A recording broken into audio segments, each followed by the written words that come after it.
Ngayon ko lang po iniinom at kanina napakainit. Masarap po. Sa umaga po, maglaga po kayo. Baka po kayo may makukuha na tanlad. Kayo uminom. Napakahusay po sa ating katawan. Dadyan po ninyo ng honey.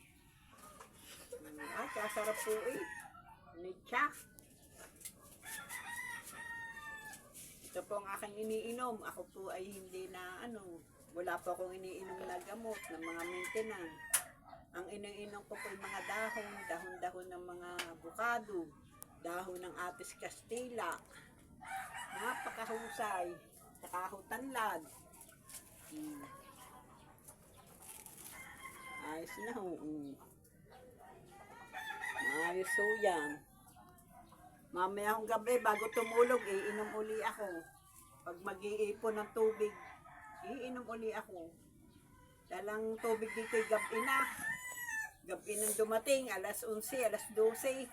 Naglalaga na lang ako ng tanlad, nagpapainit. Salamat po sa sa aming views. Kahit kaunti po, salamat po sa inyo. Salamat po sa inyo mga share. I love you po. Kahit po kayo matanda na, I love you po sa inyo lahat. At saka po sa mga naglalay, kahit sa mga kaunti naglalike po. at nagsusubscribe po ng aking kaunting Videos. video.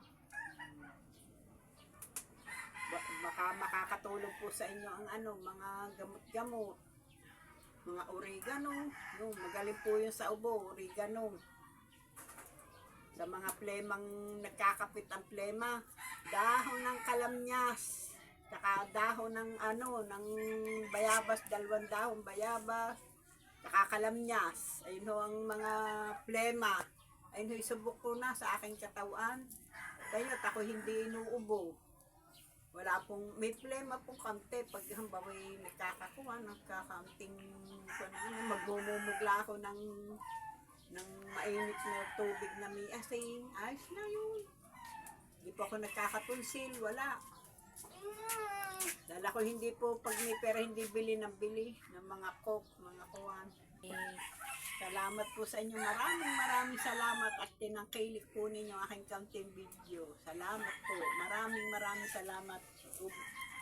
Napakabubuti po ninyo sa katulad kong mahirap. Salamat po. Bukas uli.